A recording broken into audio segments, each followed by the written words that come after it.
Қараңғы бөлменің бір бұрышында бүрісіп жылап отырған Бануды ешкім басынан сипап, жылы сөздерін айтып жұбатпады. Таңғарадай, іші жиһазға толы керемет үйді жылу жүйесі жылтып тұрғанымен, Банудың жанын жылтатын ешкім жоқ. Кезінде шат күлкі кетпеген бұл бөлмелер үнсіздікке толы. Осыдан 2 ай бұрын Банудың әке-шешесі көрші ауылдағы ағайынның тойына барған еді. Жолда көлік апатына ұшырап, екеуі бірдей көз жұмды. Бану бұл отбасының жалғыз қызы еді. Енді отбасының жалғыз мүшесі болып қалды. Қайғылы қазадан кейін 2 ай өтсе де, Банудың көзі құрғамады. Тым болмаса, жақын тартып араласатын туыстары да жоқ. Бану 11-ші сыныпты биыл бітіреді. Өзі ай десе аузы, күн десе көзі, талшыбықтай, қасы көзі қиылған қазақтың қара домалақ сұлу қызы. Мектепте жігіттер қызыға, қыздар қызғана қарайды. Қолынан өнер тамған, киім пішу, тоқыма тоқуды анасынан меңгерген. Анасы екеуі тіккен киімдерін тіпті таласып сатып алатын ауыл тұрғындары. Өлінің артынан өлмек жоқ емес пе? Келесі күні таңертең Бану өз-өзіне келіп, болашаққа жоспары жайлы ойланды. Көрші ауылда ағайын туыстары қызды жалғыз қалдырмай, өз үйіне тұруға шақырды. Бану келсе кетті. Үйін құлыптап сатылады деген тақтайша алды де, керек жарағын алып, сол үйге бару үшін автобусқа қарай жол тартты. Әкесінің ағайынды інісі Мұрат аға өте ақкөңіл кісі екен. Банудың қалін сұрап, жұбатып, жақын тартып жатыр. Ал жеңгесі Сая, іші тар, қызғаншақ адам екені бірден білініп тұр. Банудың сәлемін алмастан, ала көзімен бір атып, жақтырмаған даусымен шайға шақырды. Мұрат пен Саяның 2 баласы бар. Үлкені 5-ші сыныпта, кішісі 2-ші сыныпта оқиды. Бану жеңгесінің мінезінен сескеніп, өзі қысылып, сасып қалды. Бірақ Мұрат ағаның жылы шырайын көріп, жаны қайта жай тапқандай болды. Осылай күндері өтіп жатты. Жаңа мектепке орнығып, достарына да үйренісе бастаған Бану кішкене болса да қайғы мұңынан ажырағандай болды. Күнделікті үйдің жұмысын Сая Банудың мойнына артып қойды.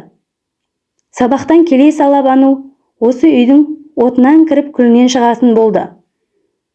Саяның балаларының кірін жуып, сабақтарына көмектеседі.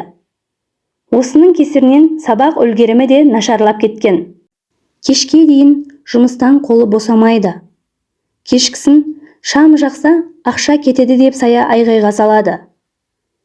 Бір үйдің еркесі Бануды жеңгесінің мұндай қылықтары қатты қиналдырды. Бірақ Мұраттың көңілін түсірмеуге тырысқан Бану бәріне көнді. Құдай оңдап, үйі де жақсы бағаға сатылды. Осы ақшамен оқу орнына түсем деген үміт Бануды жетелеп жүрді. Банудың санасында болашаққа деген үміт оты жанды. Үйдің ақшасының біразын Мұрат ағаның балаларына киім-кешек, ойыншық алып беріп, қалғанын чемоданына салып тығып қойды. Түннің жарымында Саяның айқайы естілді. Ұры, түсті, ұстаңдар деген дауысты естіген Бану жүгіріп шықты. Сая жерде Банудың чемоданын ұстап отыр екен. Банудың бар арманы, үмітінің соңғы жібі үзілгендей болып жерге отыра кетті. Көзінен тамған жастары бірінен соң бірі үзіліп жатты. Ешқандай ұры келмегені айдан анық еді. Саяның қулығы тағы да жүзеге асып кетті. Әттең, қолмен ұстамаған соң оны айыптауға ешқандай дәлелі жоқтығын, ешқандай дәрмені жоқтығын сезінді. Сиырының ақшасы, үйінің ақшасы, арманы, үміті, сенімі бәрі көкке ұшты. Тек бір апта өтпей жатып, Саяның кредитке деп алған қымбат жиһаздары, кредитке деп алған қымбат тоны, қымбат етігі осының дәлелі еді. Мектеп біткен соң Бану ойланбастан қаладағы Сара деген бұрын бірге оқыған құрбысына қоңырау шалды. Қалаға жақын күндері баратынын ескертті. Сара да құрбысының келуін күтіп жүрген екен. Қуана-қуана қарсы алатынын айтты. Қала, зуылдап жатқан бітпейтін, таусылмайтын көлік. Автобустан аузы ашылып, жан-жағына жатырқап түскен Бануды Сара алыстан-ақ таныды. Тек Сараны тану мүмкін емес еді. Шашы сарыға боялып, қысқа белдемшесі желбіреп, биік өкше туфлиін анық-анық басып келіп жатқан қызды Бану бірден танымады. Жақындап келгенде ғана көрген ол, мойнынан құшақтап алып жылай берді. Сара әке-шешесіне көңіл айтып, жолдың жиегінде тұрған көлігіне мінгізді. Құрбысының көлік айдағанына тамсанған Бану шын жүрекпен қуанды. Екеуі Сараның пәтеріне келіп, 3-4 сағат сырласты. Бір-бірін қатты сағынысқан құрбылар шай ішіп отырып, біресе жылап, біресе күліп өткенді ой елегінен өткізді. Бану өкінішке орай жоғарғы оқу орнына түсе алмады. Қатты қамықты, бірақ бір жағынан жұмыс істеп, ақша тапсам, кейін ол оқуларды оқып алармын деп ойлады. Сара таныстары арқылы Бануды даяшы етіп жұмысқа орналастырды. Күндер, айлар өтіп жатты. Қаланың жайына үйреніскен Бану жақсы ақша таба бастады. Ақшасын Сараға беріп тұрды. Сараның өзі де әнші еді. Түнделетіп мейрамханаға, дәмханаларда өлең айтып, нәпақасын тауып жүреді. Қалтасында әр қашан ақша деген таусылған емес. Күнделікті жұмысқа бару, үйге келу, жұмысқа бару, осы екі арада ғана жүретін Бануды Сара бір көңілін сейілтіп, достарымен болатын кешке алып шықпақшы болды.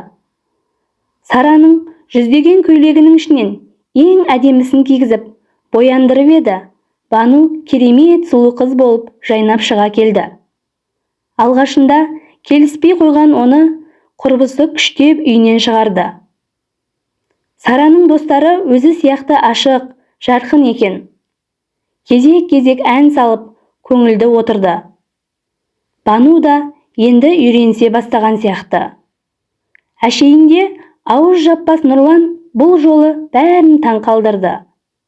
Аузына сөз түспей, қысылып отырды. Бұның себебін бәрі түсінді-ау деймін. Бірден вальс қойды. Нұрлан Бануға жақындап келіп биге шақырды. Екеуі бұл биді үнсіз билеп, бір-бірінен ұялып, біресе қызарып, бір бозарып, тіл қатыспады. Нұрлан әнші жігіт, өте сымбатты, сыпайы, нағыз ер жігіт екен. Негізі Сара екеуі Нұр Сара атты дуэт құрған. Бірге көптеген тойларда елдің батасын алып, керемет дауыстарымен тамсандырып келеді. Ал Сара сырттай Нұрланға ғашық. Мұны Нұрлан сезеді. Бірақ Сараның қыңыр мінезін онша ұнатпайды. Енді міне, бір көргеннен Банудың сұлулығына, биязылығына байланып қалған Нұрланның көзінен махаббат ұшқыны байқалды. Сара да бұны байқап, қызғанып, іші оттай күйіп жатыр. Мектеп кезінде де Сара ұнатқан жігіттер Бануға көңілдерін білдіруші еді. Тағы да солай болды. Бану да білдірмегенімен Нұрланды бірден ұнатып қалды. Кеш біткен соң Сара мен Бануды Нұрлан шығарып салды. Сараның Бануға деген көңілі суып кетті. Бұрынғы қайырымды Сара енді жоқ. Киімін қызғанып, болмашы нәрсеге сөйлеп, қабақ шытатынды шығарды. Бірақ махаббаттың торына іліккен Бану оған мән де бермеді. Арман мен қиялда ұшып жүрді. Бану мен Нұрланның арасында махаббат өрбіді.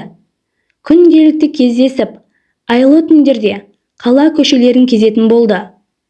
Нұрлан домбырасын әкеліп, Банужан, екеуміз үйленгенде саған беташар жырын өзім шырқаймын. Тыңда міне.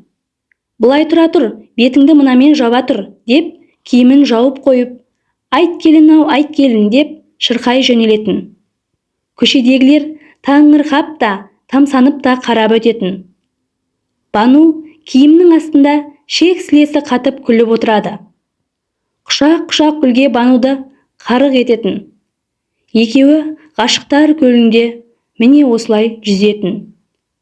Дүниеде болып жатқан жағдайларға қарамастан, бейне бір басқа әлемде сияқты.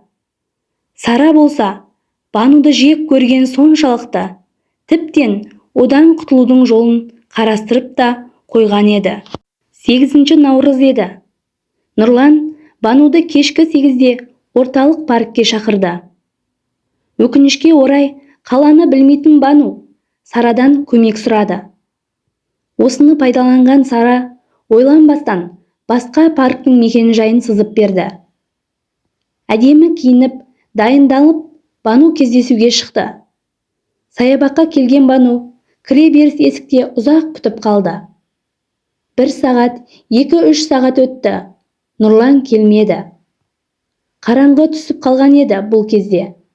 Ал Сара бұл уақытта Нұрланға телефон шалып, Банудың басқа жігітпен кетіп қалғанын, оған сатқындық жасағанын айтты. Нұрланның қызғаныштан көзі қарауытып, естігеннің бәрін шын көріп тұрды. Бану қатты тоңып, көзінен жасы тамшылап, подъезге жақындап келе жатты. Нұрланға ашуланып, бір жағынан бір нәрсеге ұшырап қалды ма деген ой көңілінен кетпеді. Кенет бұрылыстан шамын жақпай ұшып шыққан көлік оны қақты да кетті. Бану көзін ашса палатада жатыр екен. Жанында медбикеден басқа ешкім жоқ. Аяқтары қатты ауырып тұр. Жай басын көтеріп қарап еді, есінен танып қала жаздады. 2 аяғын кесіп тастапты тізеден. Бар даусымен айғайлап, жылай бастап еді, медбике құшақтап жұбатты. Қайтсын, жанында демеу болар ешкім жоқ. Медбикенің аяныш сезімі еріксіз қызды құшақтап, жылы сөздерін айтқызды. Аспан жерге түсіп кеткендей, бүкіл әлем одан теріс айналғандай еді. 1 апта жатты. Осы 1 аптаның ішінде ешкім келмегені жанына қатты батты. Әттең, әке-шешем-ай, жанында болсаңдар, жылы құшақтарыңмен жылытар едіңдер. Мейірімдеріңді сағындым. Неге мен, деп жылай берді. Бір кезде мейірбике сүйінші сұрағандай, Бану, жігітіңіз келіп тұр деді. Өз құлағына өзі сенбеген Бану ұшып тұрайын деді, бірақ аяғын көріп көңілі қайта түсті. Палатаға кірген Нұрлан Банудың жанына ақырын жайғасты. Бану қуанып қолынан ұстайын деп еді. Нұрлан қолын тарта қойды да, қалайсың деді. Өзің көріп тұрсың ғой деп Бану жылап жіберді. Кешір Бану, мен қоштасуға келдім, деген Нұрланның сөздері жығылғанға жұдырық болды. Кішкене болса да, жанына жұбаныш іздеген Банудың жүрегі қаға айырылды. Нұрланның соншалықты қатыгез екені ойы түгіл түсіне де кірмеген еді. Кешір, ата-анама сау келін керек қой. Сен де мені түсінші, деді Нұрлан. Бану үн қатпады. Терезеге тесіліп қарап тұрып, көзінің жасын сүртті де, кете бер, бақытты бол деп нақты жауап берді. Осыны күткендей, Нұрлан да орнынан тұрып шығып кетті. Бану бұдан соң жыламады. Қайта бұндай сатқынның дер кезінде құтылғанына тәубе деді. 2 аптадан соң дәрігерлер қыздың жағдайын біліп, мүгедектер арбасын тауып берді. Ауруханадан арбамен шыққан қыз бірден Сараның үйіне тартты. Сара есігін ашты да, ренжіме Бану, мынау киімдерің, менімен бірге тұра алмайсың, саған бір адам қарау керек қой, деп кемсітті. Бану Сарадан осыны күткен еді. Себебі оны қаққан Сараның көлігі болатын. Киімдерінің арасынан Тек керектілерін теріп алайын, көтере алмаспын деп ойланған Бану, киімдерін ақтарып отырып, анасы екеуі тіккен көйлектерді көріп, көңілі босап кетті. Бар ішіндегі жинаған қайғысын көйлекті бетіне басып отырып, жылап шығарып алды. Бұны көріп тұрған Сара еш аяушылық танытпады. Қайта Нұрланға қолы жететініне сезіп, қуанып тұрды. Тіккен киімдерін Бану орталық базардың алдына жайып қойды. Мүмкін, мүгедек тіккен көйлектерді біреу аяп сатып алатын шығар деп ойлады. Негізі, осы отырысына өзі қатты қынжылды. Киімдеріне мән беріп жатқан ешкім жоқ. Бірақ сұлу қыздың бұл отырысы көбісінің көңілін жабырқатты. Кеште батып қалған. Қалтасындағы азын-аулақ тиынға жақын жерден барып, ыстық нан алып келейін деп, арбасының дөңгелегін айналдырып кетті. Нанын алып келе жатыр еді. Оның киімдеріне бір өте сымбатты, қымбат киінген үлкен келіншек тамсана қарап тұрғанын байқады. Жанына арабасымен ұшып келіп, «Апай, бірдеңе іздедіңіз бе? Ұнады ма?» деп алғашқы жақындаған адамны қуанып сұрақтарын қойды. «Бұл дүниелерді кім тікті, кім тоқыды?» деді. «Мынаны мамам, мынаны мен» деп мақтаныш сезіммен көрсетіп жатыр еді. Майра сүйсініп, «Менің салоныма жұмыс істейсің бе?» деді. Алланың өзі жіберген бір мүмкіндік екенін түсінген Бану қуанып кетті. Салоны керемет екен. Іші үлкен. Майраның қол астында 6 қыз жұмыс істейді екен. Тек байлардың киінетін салоны ау шамасы. Бану бірден тігілген, пішілген киімдерді қызықтап кетті. Майра Бануға таза киім беріп, қызды жөніне келтірді. Бірден жалақысын келісіп алды. Бірақ қазір Бану жалақыны ойлап тұрғаны жоқ.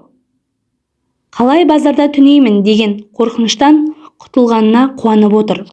Майра өте ақкөңіл, қайырымды келіншек. Жалғыз ұлы бар. Ол шетелде дәрігер болып жұмыс істейді екен. Бануды қызындай көріп кетті. Банудың да қолынан өнер тамып тұр емес пе? Оның тіккен бұйымдарына сұраныс та артып, Майраның ісі оңға басты. Майра ұлы Сәбитті әуежайдан күтіп алды. Жолай болған оқиғаларды Бану жайлы бәрін айтып берді. Келе салып, Сәбит Банумен танысуға асықты. Себебі өзі дәрігер болғандықтан әрқашан қол ұшын беруге асығып тұратын. Банудың сұлулығына тәнті болған Сәбит бірден шетелдегі қызметтестеріне хабарласып, Бануға протез аяқ салдыруға келісті. Бұндай мейірімділікті бұрын соңды көрмеген Бану бұл кісілерге шексіз риза еді. Бір айдан соң Бану, Сәбит екеуі Израильге ұшты. Ол жақта 3 апта болып, қайта Қазақстанға аяқтан еш айырмашылығы жоқ, көрінбейтін, білінбейтін жасанды аяқпен қайтқан еді. Бану өте қатты бақытты. Бір-біріне бауыр басып қалған екеуі қалай ұнатып қалғандарын да өздері байқамай қалды. Сондықтан Сәбит Бануға үйленуге де ұсыныс жасаған болатын.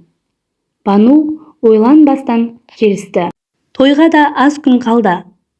Тамада таңдап отырған Бану газет бетінен Сара мен Нұрланның суреттерін көзі шалып қалды. Сәбиттің оның еркелігін көтеретінін білген Бану, «Тойымызға 2 тамада жалдайықшы» деп өтінді. Сәбит Банудың айтқанын екі етпей, Бану Сара мен Нұрланды және тағы бір тамаданы жалдап қойды. Той да басталды. Керемет көліктен өзі тіккен керемет көйлегімен түскен Бану шын бақытты еді. Мейрамханаға кірерде бетін фатамен жауып алды. Фатаның арғы жағында Нұрлан қолына домбырасын ұстап дайын тұр екен. Жанына келген Банудың бетін ашуға құлшынып, «Айт келін-ау, айт келін» деп сайрай жөнелді. Таныс дауыс, таныс ырғақ. Банудың есіне сол кездер түсті. Бірақ өкініш жоқ. Ол жай ғана мағынасыз естеліктер еді. Қаладағы ең керемет, ең қымбат мейрамханада дүбірлі той басталып, беташар аяқталып жатқанда, осы отырған ағайынға бір сәлем деп шабыты тасып тұрған Нұрлан домбырамен фатаны көтерді. Арғы жағынан сұлулығы тұнып тұрған Бануды көргенде, суық суды бастан аяқ құйып жібергендей сезінді. Өкініш өзегін өртеп, бозарып, қатты қынжылды. Сара құрбысының қандай дәрежеге жеткенін байқап, аузы ашылып тұрып қалды. Сара Бануға қарап, қалайша бұлай болды? Мен өз көлігіммен Банудың екі аяғын қағып, жарамсыз етіп тастап едім ғой. Бұл қалайша өз аяғымен жүр? Мына бай жігітті қайдан тауып алған? Бұлардың бәрі қалай болып кетті? Деп абдырап тұрған Сараны қолынан жұлқып ұстап Нұрлан сыртқа алып шығып кетті. Нұрлан сол күні ауруханада Банумен қоштасып кеткеннен кейін көп ұзамай Сараға үйленген. Нұрлан мен Сараның арасында ешқандай махаббат сезімі жоқ. Тек жай тойға бірге барып, ән салып, күн көрудің қамымен күндері өтіп жатқан жұптардың бірі еді.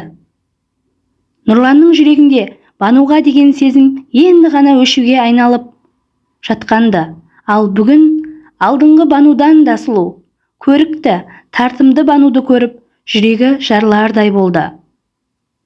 Той басқаруға, ән айтуға келген олар осы беташардан кейін ауыздарына құм құйылып, өз жайларына кете барды. Соңғы уақытта оларды тойға шақырып, жатқан халық та жоқтың қасы болатын.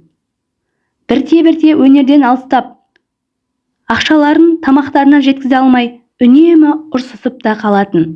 Жан досының тағдырын тас-талқан етіп, тартып алып тапқан отбасында Сара өзі ойлағандай бақытын таппаған еді. Себебі Нұрлан ішіп, түнмен қыдырып, ойына түскенде келетін.